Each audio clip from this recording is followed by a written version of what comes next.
my mind is made up. Hey guys, this is Eric Kyle, publisher of Latitudes and Attitudes magazine. And I'm David Levesque, editor of Latitudes and Attitudes, and welcome to Three Sheets, our podcast where we chill and chat with individuals making a difference in the cruising lifestyle. Each episode, we'll dive into all things cruising related and bring you some of the most influential characters out there. So sit back, grab your favorite bottle, light them if you got them, and enjoy the adventure. Hey guys, Eric Kyle here, publisher of Latitudes and Attitudes magazine, and I'm proud to be joined by David Levesque, editor of Latitudes and Attitudes magazine, and we've got some very special guests today on Three Sheets. So we would like to welcome Mermaid Monster. How are you guys? Hi, how are you? We're great. Outstanding. Welcome, guys. Welcome. Yeah, this is something that's really pretty cool. Back in our summer issue of Latitudes and Attitudes, we featured an interview with today's guest, and we're pretty stoked to have him back. Mermaid Monster, where did that name come from? How did that arrive? Tell us a little bit about it. That's a good question. I get that question all the time. The harbor master made fun of, he poked a little bit of fun at my name coming in when I had to give it to him, and I had to give him the story, but yeah, I mean, you would think it's some miraculous idea, but honestly, at the time we moved aboard, Penn here was, he's old now. He just turned 9. He was 3, and Rooney was 5. And I was like on a jog trying to think of the name, and Rooney literally wanted like sparkly, happy, fun time unicorn rainbow was her name. Like, I'm not exactly. Probably with the church rolls came out. Yeah, I'm not joking. It was literally that. And Penn at the time, and still is, was obsessed with Tim Burton. So anything monster. And so I was like, all right, mermaid and then monster. And I'm like, oh, that works. And that's literally what we did. And then our graphic of the monster, my brother-in-law and I were working on it on a vacation, and it's our boat. And the 3 eyes are actually the hatch windows on the bow. And then the smile is the Portuguese bridge. The boat on the top view from like a drone shot. Like a drone shot. A little bit more stylized. Oh, well, they just learned this too. The kids had no idea. But it's actually a drone view of our boat. So that's a fun tip a lot of people don't know.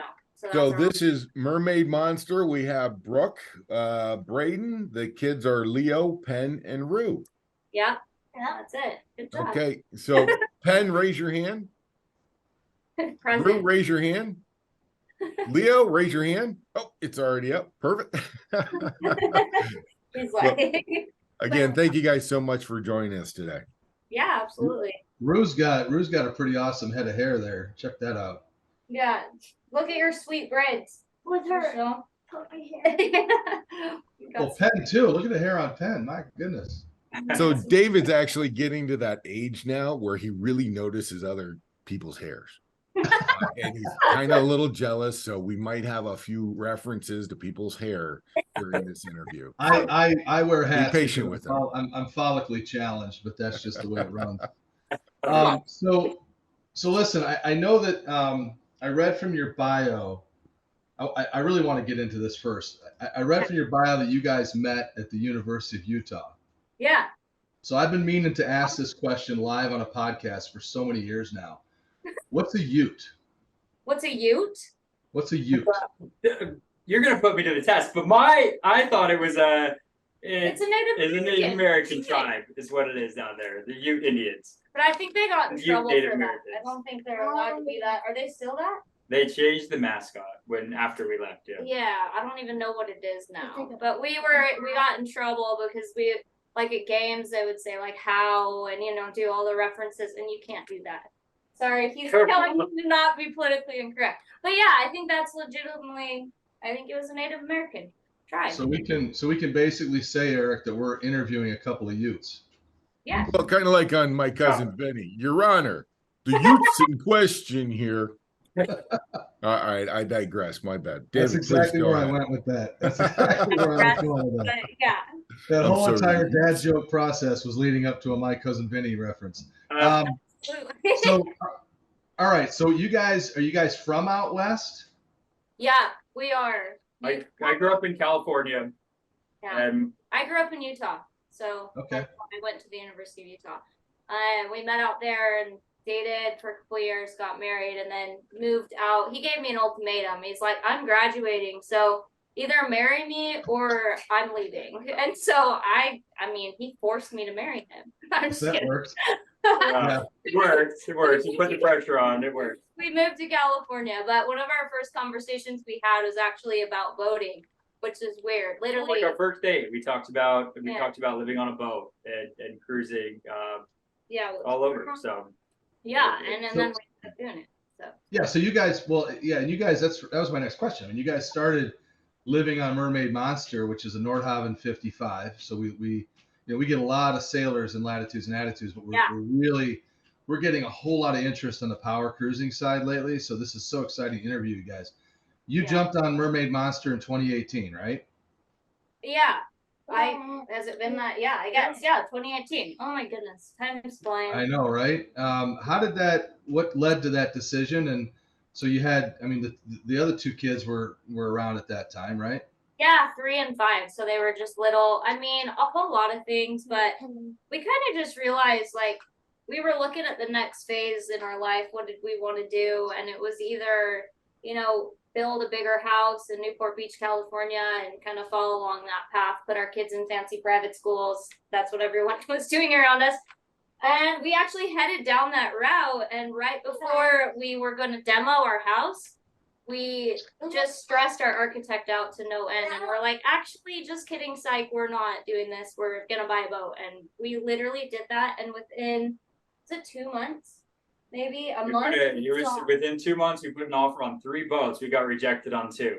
Yeah, and then moved aboard. We just packed everything up in a minivan rental, including our paddle boards and this chair, because that was the one thing we wanted to bring, and 2 dogs, and crammed it all in a minivan and had no clue what we were doing, no prior boat ownership. Terrifying for everyone else around us. But we have not made it unqualified captain yet, so I would say we're doing pretty good. So all you needed was your paddle boards and this chair. And this chair, and I don't need anything else.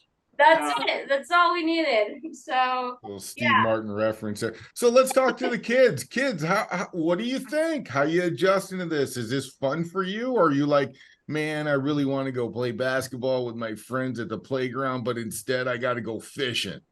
I mean, what's it like for you guys? I really like it on the boat. I think it's really great. At the same time, I do miss all my friends, though. yeah, you're hitting a sore subject asking this question right now. Well, I'm sure we've actually interviewed a couple of different families who have kids, teenage kids, younger kids on board. And that always seems to be the one topic that is, okay, the social interaction phase of this. But correct me if I'm wrong, there are a lot of other cruising families that are out there, and you guys probably meet up with them in different ports, other people that you travel alongside to go to different places. Is that what your experience is, or do you feel a little bit more isolated out there? What do you think? We have a few opinions on this, actually, I would say. But I'm curious what your thoughts are. It's not as easy, right? Yeah, it's still, it's been tricky. Yeah, we have a group chat with our friends. So that's kind of nice. Yeah, this is our thing. So we're on like the inferior type of boat, right? I feel like you have the sailboat and then the power boats, but like, so I feel like sometimes we pull in and then people are like just assuming like maybe there's not kids on that boat or whatnot. We have to kind of go out of our way to like integrate and meet these people, and it always ends up working out. It's just sometimes been a challenge. But these kids have hung out with kids that don't even speak English, and they're just playing with like kids from France or all over. I mean, they make it work. So that's been neat. They kind of know how to hang out with any type of person. And we just got done visiting your friends in Norwalk, right? That we met in the Bahamas. Yeah. Yeah. So we met them in the Bahamas and ended up just seeing them in Connecticut and spent a week with them just barely. So it balances out. Well, Rue, maybe you can tell us a little bit about some of the experiences that you get to have by living aboard a boat as compared to other people who are living on land that don't get to have those experiences. What do you get to do like in the Bahamas? What do you think? Swim? Swimming. I don't know. Are you starstruck right now? I know he's gorgeous. Look at this. Which She's one? hang talking on, about me, David. She's talking He's about like, me. I don't know what to say, but tell him what you do. I'll help lead this. You had an advantage this summer swimming in the ocean in Newport. And why do you think that is, that you're such a good swimmer? Because I live in Philly.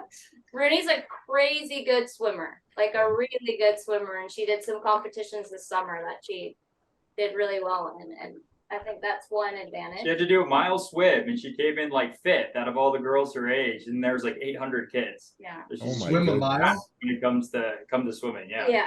So How old are you, young lady? 10, about 11. yeah, she turns 11 in 2 weeks. So She's only 10 and she swam a mile. yeah, right. Yeah. I don't think I could do that. I got, I remember a long time ago, Eric and I were hiking in the Smoky Mountains, and my 4-year-old hiked around him 6 or 7 times before he was able to walk a mile. So Yeah. This was the ocean too, so she did. Well, really and not to mention they had to run a mile first on the sand carrying yeah, and then get in the ocean and swim a mile back. well, why not just complete a triathlon then if you're going to be I 10 years know, old? I know she's Throw ready. spikes in there. Yeah. Get her a bike. She's ready to go. So, real, have you been snorkeling as well as swimming? Are you seeing any of the sea life that's out there? Have you met some really cool and interesting people that you wouldn't normally meet if you were living on land? Are you excited about the whole education process, not having to go to school and have a teacher, 15 different teachers, but having the best teacher in the world right there at your disposal whenever you need her? He just answered for you. What do you say? Yes, loud. You gotta speak up. There we go. Yes, We're old. We can't hear you. Huh? I know. My gosh, she's a quiet one. Well, She- Penn, what about you? Tell me a little bit about what do you think the advantages are in your life that you get to do that other kids don't get to do that are living on land? You get to travel to a lot of different places, Mhm. which I think is pretty cool. And you can experience things that other kids do not get to do because they just stay in one place. But like every week we're in a different country. Yeah. That was true. That was Same, But that same. was true in the Caribbean. You would wake up in a different. It's like a cruise. You wake up in a different place. Yeah. Yeah. Well, What Brooke, I'm curious, Brooke. Tell me a little bit about this live aboard education thing, because when COVID first hit, my wife and I were like, "Boom, we're out, we're done." But our middle daughter was going to a Catholic school, and the nuns were like, "No, you're not. We're having school." But tell me about what your experience is like teaching the kids aboard. It is not easy. I don't know, anyone that says it's easy is crazy. I was not meant to be a school teacher, that's for sure.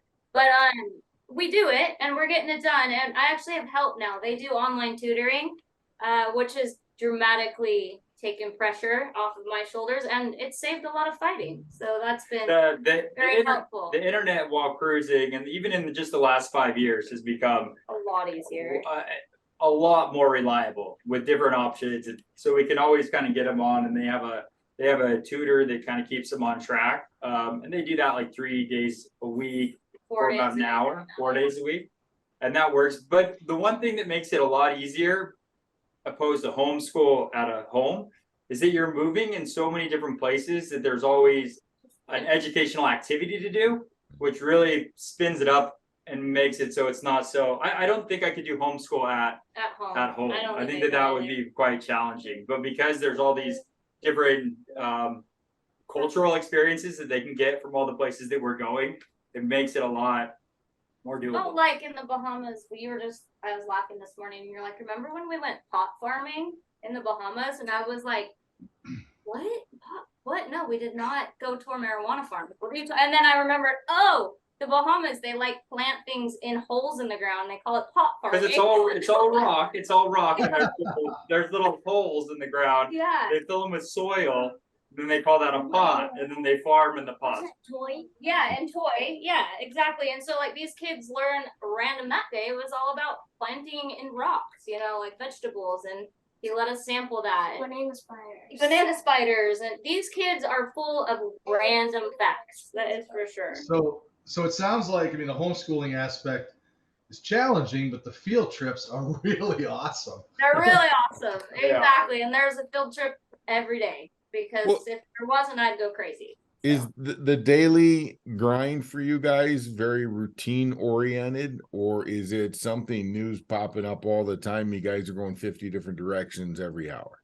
I would want to see what you say on this because I have an opinion, but My opinion is like there are things that we do every single day just to be like because we're humans. But at the same time, no, you're right. It's 1,000 things are thrown at us. We have to check the weather. We have to make sure the boat's not sinking and there's no leaks and holes. And but activities on a day are totally different than what you would think. They're not as planned. There's always, and that's a good thing.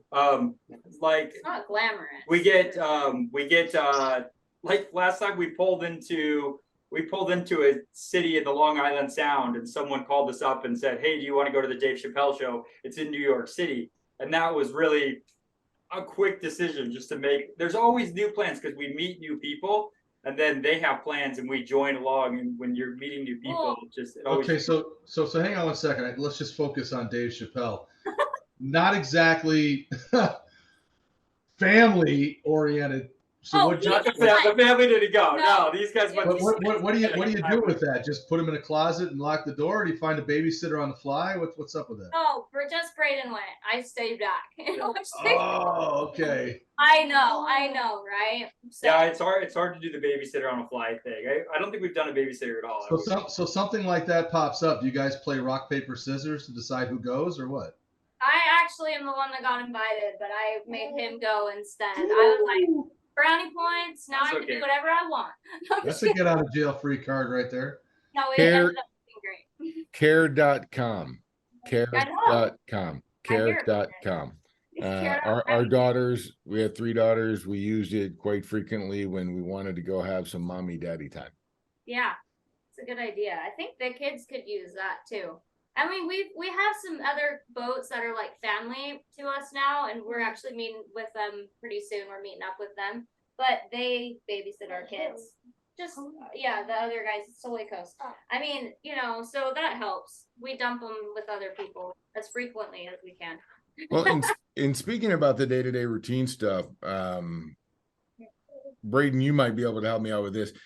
I'm concerned about my aspirations to be a live aboard cruiser, just simply because I just identified what a hammer is compared to a screwdriver. And you're pretty hands-on. I've watched some of your videos. It's amazing some of the stuff that you're able to do. I mean, you're getting into engines and fitting in places that I can only ever dream of fitting. Do you have to have that skill set in order to be a cruiser, or have you found that challenging, or it's like, dude, this is an adventure I'd love to do, and I'm happy about it? Yeah, I've gone back and forth on that throughout the years, and I think that when I was in an office dreaming about living on a boat, I would consume all the content that I could from anything, blogs, vlogs, YouTube, anything like that. I would just watch everything. I don't even know if that was necessary. I think that the only thing that you almost don't want to have too much knowledge about it, because it almost ruins you. Yeah, it almost makes you think, oh, I'm not going to do it because it looks challenging at times. But the reality is that the rewards are way better than the challenges, and the challenges that's the reason why it works. That's the reason why it's so gratifying. You didn't even know how, I where the oil in your car was. I mean, I still sell insurance. Yeah, I wouldn't change the oil on my car. I still wouldn't do that. But I'll change the oil on all the engines on the boat. I'll change the oil. He's like rebuilding parts and You just have to want to do it, right? Yeah. If you want to do it and you're stuck in an area with no service guys around, you're going to figure it out. You're going to read a little while. It's going to take you longer than the service guy, but you're going to do it. You're probably going to end up doing it better than the service guy once you figure it out anyway. So I think that you just have to want to do it, and then you're fine. Are you getting the assist from Penn and Rue? Then yeah, they help me from time to time. They'll come down there and They help can me. squeeze in smaller spaces. Yeah, So. they're finally getting to the age where it makes sense and they can understand a little bit more of the safety of it, so how to do it safely. If it's hot, don't touch it. If it's cool, let me know. That's a good one. If it Yeah, smells yeah, there you go. it's cool. Let me know. Yeah, Here, kid, take this crescent wrench and crawl in there and turn that whatchamacallit. Yeah. Gotcha. exactly. You know, so Braden, you mentioned working in an office. Kind of a good segue into another question I wanted to get into with you. So, I mean, the cruising lifestyle is growing really like in leaps and bounds pretty much since COVID. And we've talked about this on previous podcasts that, you know, I mean, COVID was almost like a godsend to so many different people in our industry because nobody social distances quite like boaters do, right? Exactly. So, you know, we've had this partnership that we've fostered with the Young Cruising Association, which has really brought about some amazing relationships that we've been able to build. And, you know, Eric's been in this industry since Christ was a corporal pretty much. And I've been around for a little while as well. But many people still think that you need to have money or you got to be retired to do this. But a lot of the young cruisers out there, you know, young and middle-aged and older, are proving that you don't have to be. You know, Brooke, I know you're a professional photographer. You've had some stuff in National Geographic.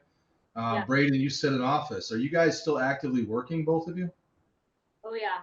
Yeah. I mean, Brooke obviously is working with all the creative media and putting out videos and social media things. She's definitely working. You are too. Oh my gosh. And I still have an office. Yeah, I still have an office with employees out in California.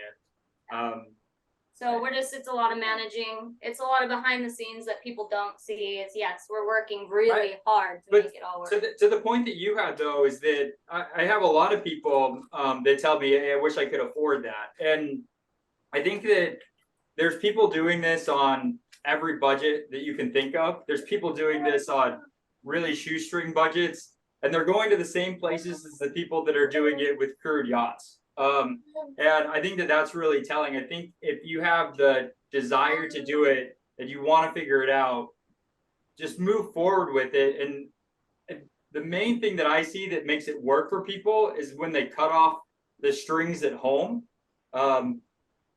When you try to balance two lives, I think it's quite difficult. Well, we're doing that kind of right now, and it's challenging. But when you just jump off and you live on the boat, you'll make it work. And that's it's a lot easier to just make one life work than try to live in both worlds, I think. A tangent answer, I guess, but Speaking of challenges, everybody has their challenges. I think Captain Ron once said, if it's going to happen, it's going to happen out there. Yeah. So you guys tell us what happened out there. What's the most memorable thing that happened out there that presented you with a huge challenge that you needed to overcome? So we've had I've had this fear ever since I've owned the boat. We have this tender. It's a 15-foot tender. I didn't even think about this one. That we got from Highfield, which was awesome. It's definitely too big for the boat, right? Like it's touching the rail on both sides, and it's sitting diagonal on the deck so that it properly fits. I mean, it's too heavy. Yeah, it's too big. It maxes out the crane capacity, and then I have to lift the crane up, and the entire boat heels over to get this tender off. It's a great tender, actually. Okay, but go to the story. The tender, when we were lifting it up halfway. This was at night. You got to set the stage. It was at night. It was like 10 o'clock. In Anchorage in Puerto Rico. In the middle of nowhere. Thankfully, it wasn't too rolly, and the davit just stops. Stop working. And so the tender, this 1,200-pound tender, is just dangling maybe 6 feet above the deck. No, on the tender deck. Even higher, probably 8 feet. I couldn't touch it. There's no way. 8 feet above. It doesn't sound scary when you tell it, but oh my gosh, you're like, what the heck are we gonna do? There's no manual release. There's nothing. It's a really dumb design. It just stopped working. And Braden was like, Brooke, I'm gonna need you out here. And I knew that voice. I'm like, oh no. And it was totally stuck. It was totally stuck. And it took us a couple hours and some help from people looking at, it's called the NOG. It's the Nordhaven Owners Group. And our friend was like, why don't you just take a hammer and just hit the pump. We heard it worked sometime. And I'm like, we read a solution. It ended up being for a totally different problem than one we had, but it did work. but it worked. So I took a hammer, start hitting the pump. It's sparking everywhere, like sparking. Like I'm like, okay, this is gonna catch on fire. Anyway, it started working and we were able to lower it. But yeah, that sounds like not very scary, but that was awful. I was like, there's no way, there's no Coast Guard. They're not gonna come rescue us. There's no one that can help us. We're gonna have to cruise with a big tender dangling No, around. never do that. Yeah, we were so screwed. You know what? It's actually, you'd be surprised how many things you can fix by whacking it with a hammer. Exactly. So when life gives you a solution, just hit it with a hammer. It ended up being Or just a very simple fix. It was a loose ground, and so every time she hit it with a hammer, the ground would get a better connection. So it was not like it had nothing to do with. We've had It's a simple solution. actually here another real quick story. We were here in Newport Harbor, and it was a hurricane a couple years ago that came through. We thought it was just going to be fine. It was awful. It was 65 knot winds. We were on a mooring. It was like 5 to 6 foot swells in here, so the boat was just going crazy. I thought we were gonna die, of course. And there was like people, Coast Guard was pulling people off the boats. Of course, it's the middle of the night because it's always when it happens. Braden's like, we're fine, we're holding, we're fine. I don't really trust moorings because I don't know what's under them. And then in the morning, it's windy and I go out and look over, one of our lines had snapped. So we were just hanging on by like one little line to the mooring. And I We had two lines from the bow hooking onto the mooring, and one of them had totally chafed. so if we 100% through. if it would chafed, it snapped the line, and our lines are massive. So I was surprised. But if that other line had snapped, we would have gone right into this like rock piling behind us. So you just never know what you're gonna get. You just never. We went by pirates this summer off Haiti, that were like raiding a cargo ship, and we were a mile away, and I was just like, we obviously don't go very fast. We go like 8 knots. I'm like, we're screwed. It was a tugboat pulling a barge full of containers. Yeah. They were getting onto the container barge and just Yeah, taking kind of what they like could. and I just knew from afar. My hackles rose. I'm like, this is gonna be like a Tom Hanks moment. I'm the captain situation. I'm like, what are we gonna do? I can like drive really crazy, So I was really nervous, but they ended up not. Do you have water cannons on the boat?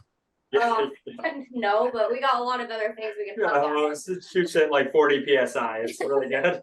Yeah, water hose. Don't come any closer.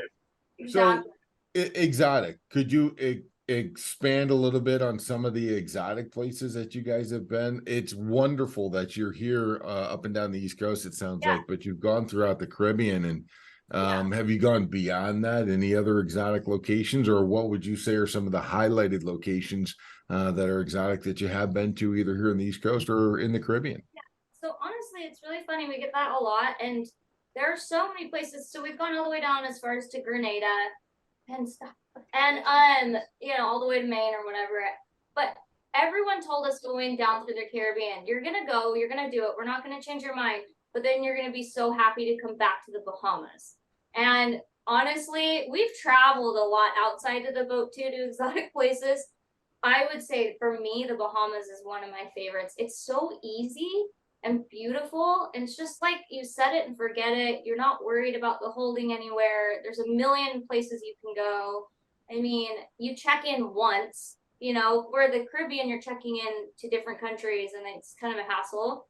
Yeah. Where the Bahamas, I don't know, that's my opinion. No, it's really nice. I love the French countries, all the French islands. They don't speak English. It's not like going to France where everyone speaks English. In these French islands, they only speak French, which fun. That's neat. You feel like you're in a completely I got unique to place. brush up on my knowledge of the French language. And they have French food, which is very good, even though you're in the Caribbean. Bread Yeah. and cheese. Yeah, well, crepes. Yeah, I like exactly. crepes. Yeah, ice cream. Like good ice cream. Yeah. Have you been to Dominica? Yes, yeah, we have. We've Did been you to do North the Boiling Lake hike? No, we didn't. Is that on the southern side? Is that one on the southern? No, it's well, yeah, I guess it would be. It's just north of Rousseau. Yeah. Yeah. We didn't do that. And it was probably because I was really pregnant when we passed through there. Well, isn't that one of the French islands you're talking about? The Guadeloupe and Saint Martin and all that?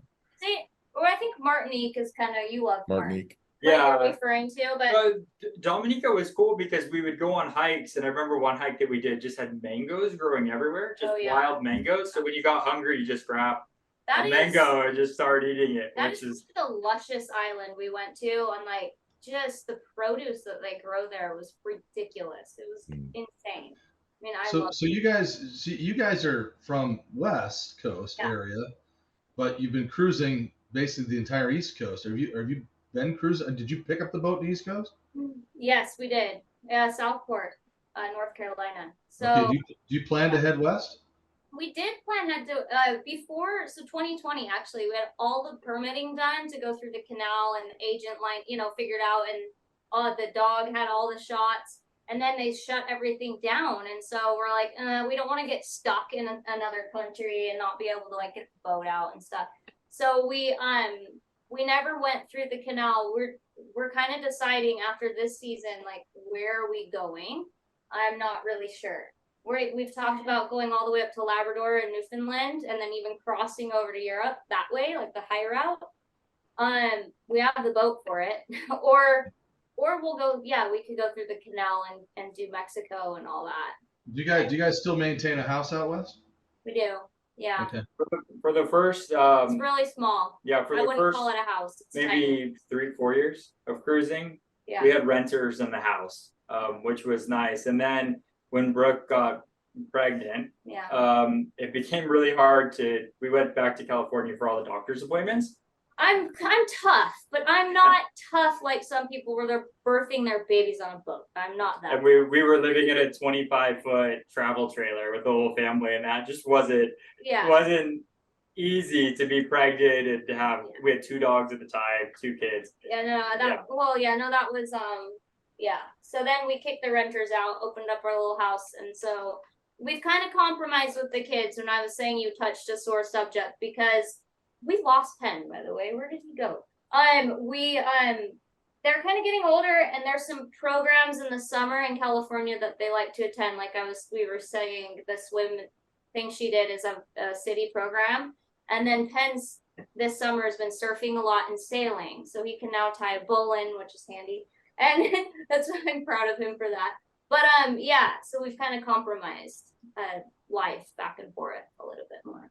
Well, speaking about life, Brooke, you as a professional photographer have a lot of opportunities traveling all over the place on the boat to be able to probably take some pretty amazing images. And of course, the next chapter for you guys, whether it's over the Mexico Way or up into the Arctic, going all the way over to Norway and all that stuff. By the way, go by Iceland. It's epic. I'd love to. Tell us about your photography career as you're doing these travels. What's been the impact for you? Honestly, when we first moved onto the boat, I was doing professional photography before for like many years, and then I just decided, if I just kill it and go onto the boat, I'm going to be super bored. I kind of need an outlet.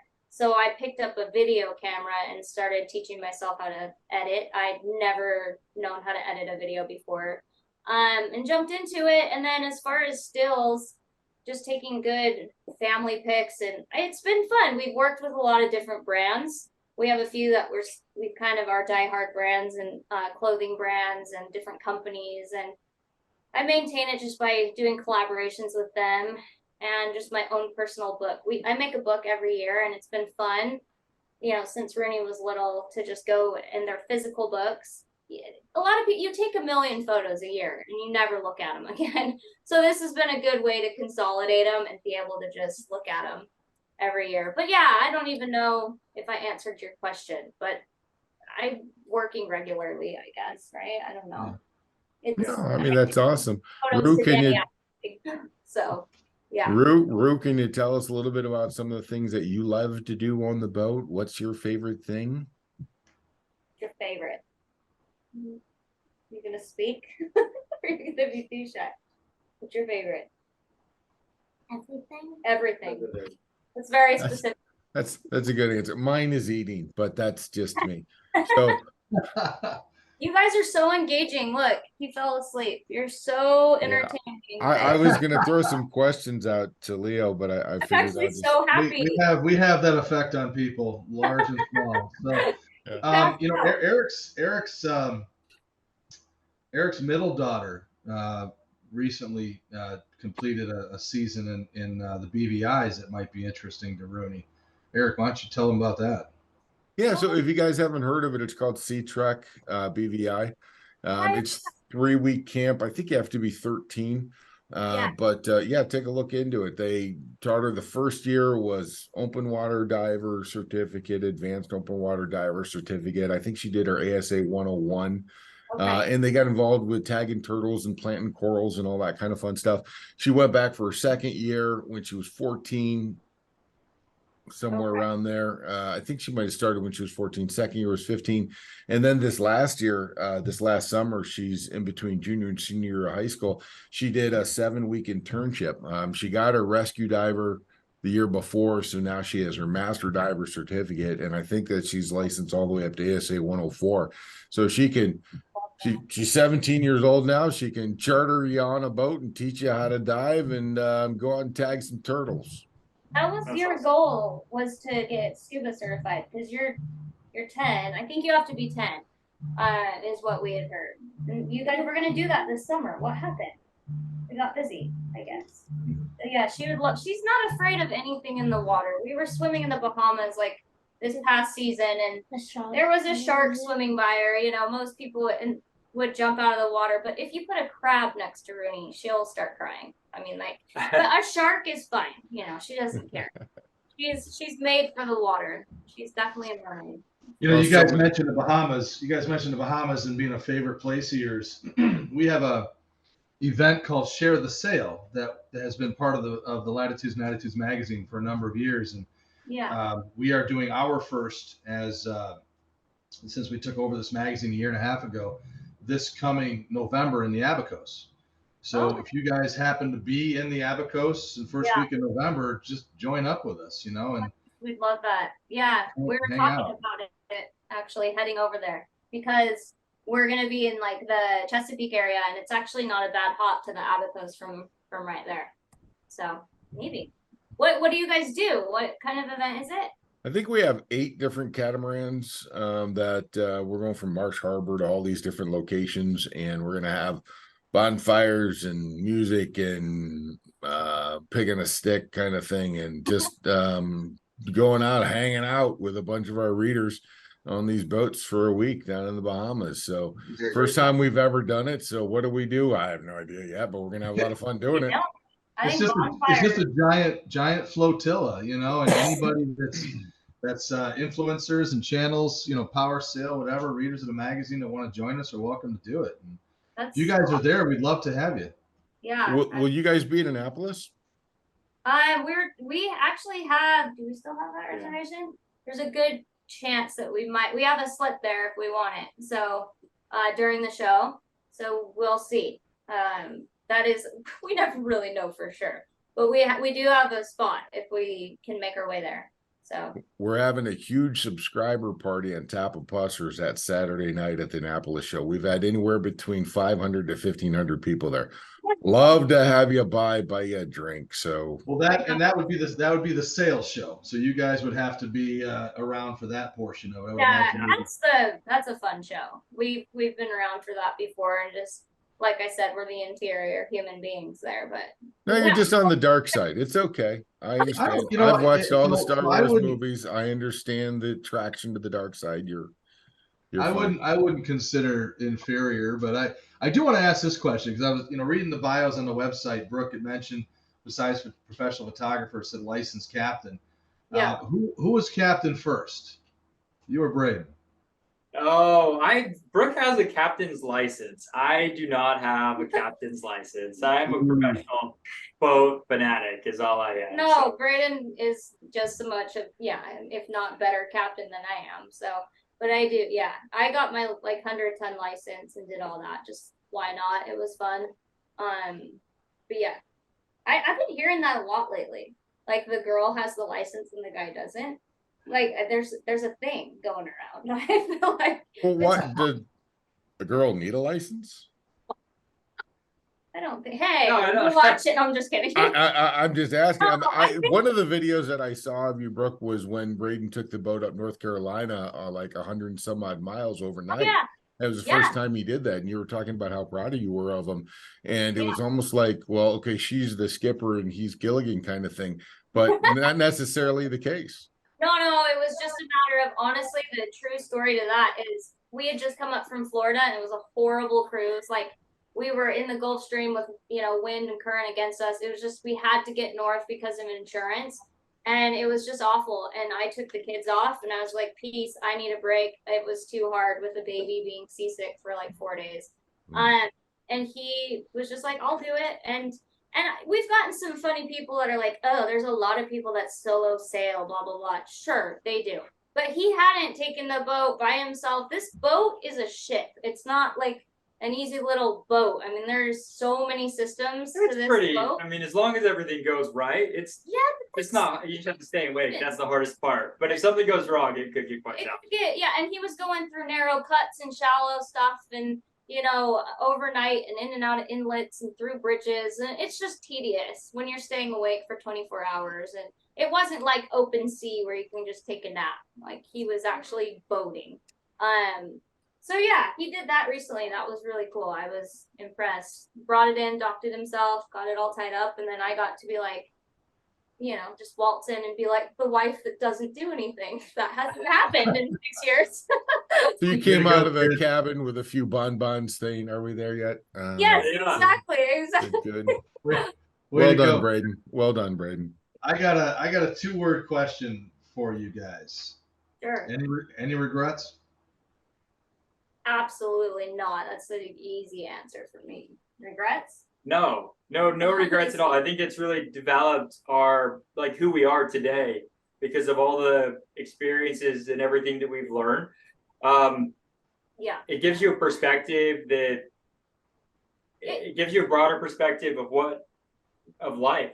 And trivial things are not true. I go back home and I hope none of my friends see this, but I go to lunch and they're talking about, oh my gosh, their soccer uniforms weren't the color we wanted, or, this and that. And I'm just like, are these really like what we worry about today? And so just that when you get these challenges, you're faced with a hurricane or, getting lost in another country or a flat tire, you like Braden said, this perspective just hones in, and all it matters is our family and their happiness. And I am proud to walk into any event or room with our family because we're like best friends. I can honestly say that. The family is a lot closer than I think it would be otherwise. With the kids, one thing that I notice about them is that their ability to problem solve is amazing. Oh, amazing. So if they can't figure something out one way, they already have 3 or 4 separate solutions that they're working on. And I think that is something from being on the water. It doesn't matter any kind of boat. There's got to be 3 ways to do it because the first 2 might not work. Boat kids are the smartest kids, I have to say. And then boat people, like if there's an apocalypse, I want to be with boat people because they're all the divers. They're all the divers. Like it's honestly so true. I like totally want to put that on a t-shirt right now. Well, just think about it. Zombies can't swim. I mean, there you go. That's all the information you really need when the zombie apocalypse does come along. You know what, Brooke? You know what, Brooke? I would imagine that some of these soccer moms that you're hanging out with for lunch wouldn't know how to fix a dinghy davit issue by whacking it with a hammer. So they would not. Come on. You got that going for you. There's some real fixes too. There's now I sound dumb. No, it was great. Part of the inspiration that we have at Latitudes and Attitudes magazine is that we can help to inspire other people to cast off the lines and just go. We understand that there are a lot of fears, concerns, and challenges behind getting actually engaged in the cruising lifestyle other than just sitting back dreaming about it. there are hundreds of thousands, if not millions of people watching videos of cruisers that are out there enjoying the lifestyle. And we as a magazine and in all the different outlets that we have, we want to be able to encourage people, just cast off the lines and go. You'll see what happens when you get out there. Is it going to be that big of a challenge for somebody? Is it next to impossible? Are you guys part of this elite class of human beings that can do this, or is No, this I don't something think- that people can just go do? You can do it at any budget, at any level. It's cost replacement, right? Like whatever your life costs now, if you sacrifice a few Starbucks drinks or whatever, that's a stupid example. But like it's just cost replacement. Whatever cars you're paying for now, get rid of them, put that towards a boat. You figure it out. We see people, like Braden said, at all levels, at all walks of life, old people, young people, people's kids, people with no kids, people with 17 dogs. I mean, there's so many different types of people out here doing it. As far as the technical abilities, We as didn't know long as- anything. I came from probably Nothing. the worst technical background that you could have, like boating. Like I would call someone to fix anything at the house because that disposal. was just easier to do. But I had no knowledge of how to be handy at all. And the boat was, I know a ton right now. I can go and fix most things on the engine. I can fix most other equipment on the boat. People call him for advice now, which I still laugh at because I'm like, we knew nothing, and they ask us. I can fix my in-laws' fridge at their house now. I mean, I can do whatever I need to do. And I think that ability just comes in time, just one step at a time. And the idea See, everybody has a guy, right? Like call that guy. So now you're that guy. He's I'm that that guy. guy. He's that guy. He became that You're guy. that It's so awesome. and as long as you're patient, I mean, sometimes during the failure that you're going through, it seems like a big deal.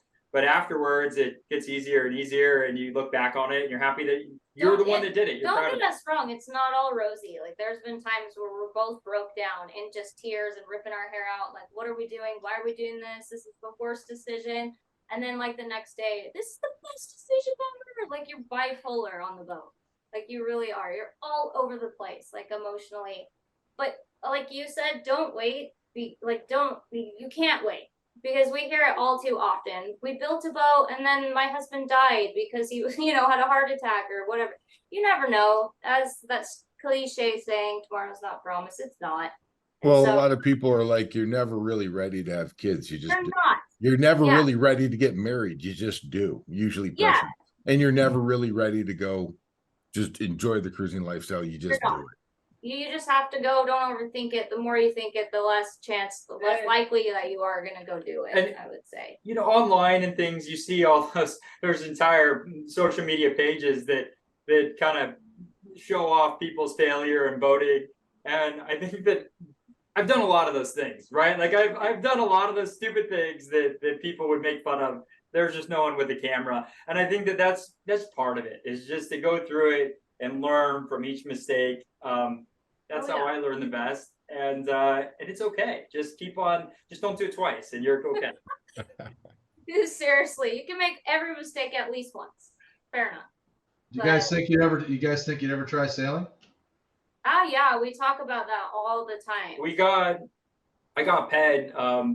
He's really into sailing. And so he does a lot of sailing when he's back in California. And that was kind of the goal. I think that sailing is Awesome. an amazing, I think it's great. We've always talked about it. Yeah, like moving to a monohull or catamaran or something like that eventually. We chose a powerboat in the beginning because we didn't know what we didn't know, and I grew up in the Pacific Northwest and always boated with my family, and my dad has been showing me Nordhaven since I was little, and Braden always thought they were really cool, and they're really efficient. They're really efficient boats, and so they're we've been really happy, and they're safe and sturdy, and they kind of have stood the test of time, I guess, as far as the owners that have owned them and taken them around the world. So it was easy for us, but we do talk about sailing. I think it was too daunting for us, I think, at the time. this boat has all the luxuries that like a house has, which is really nice. And at the time, today, I think it's even different than that. A lot of the sailboats have have a lot more than they did even 5 or 6 years ago.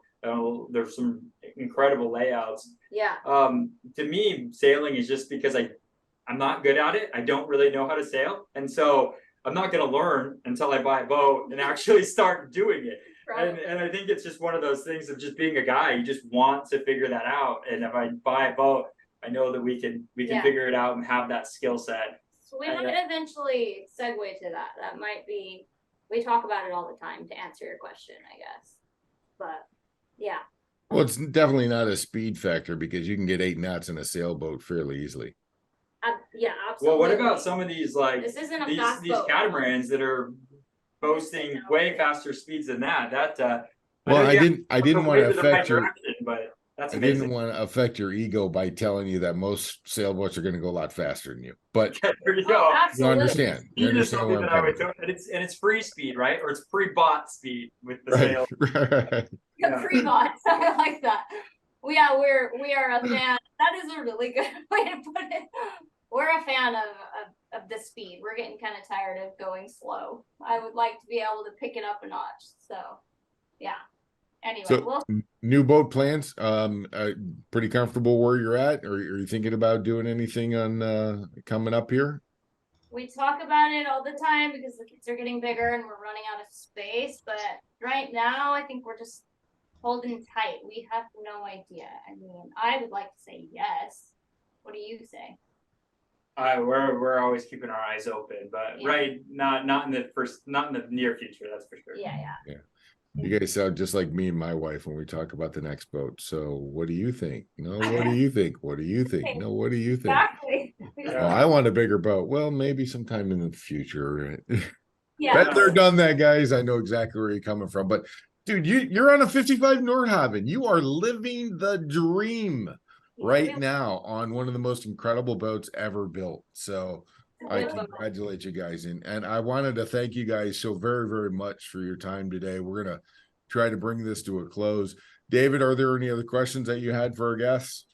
You know what, Mermaid Monster, it's been great to finally talk with you guys. Love the interview that Robin Stout did with you guys in our summer issue. We look forward to possibly meeting you guys in person and following your stories on your socials and your website. And we're happy that the Three Sheets podcast could provide some childcare today for you as well. Yeah, thank you. You guys were so soothing, What are you talking about? We have no idea where Rue is, where Penn is. They're off on the boat somewhere. They just slipped away. We're failing. I'm sorry. I didn't mean to interrupt. They just decided to sneak away. And so, who knows? They're kids, whatever. Really love talking with you guys today. Really enjoyed it. Thank you for your time. Could you guys tell us real quick where our viewers, our listeners, our readers can follow you, get in touch with you? Absolutely. We're on YouTube at Aboard Mermaid Monster. We're also on Instagram and Facebook, all on Mermaid Monster. We have a website that's aboardmermaidmonster.com. We have newsletters, Patreon. We have the whole shebang there too. So, yeah, it's a lot. We try to make it very easy to find us. Yeah. Well, again, thank you so much for joining us today, guys. We really appreciate it. You have a wonderful life, a wonderful family. We're excited for all that you're doing, all that you will be doing. We are always here to help in any way that we can, and we just wish you the best. Thank you so much for having us. We've had a great time talking to you guys. Okay, thanks, guys. Awesome, guys. Cheers. Cheers. My mind is made up. I'm gonna sail away. Latitudes and attitudes will help me find my way with my loving cup. A little salt and a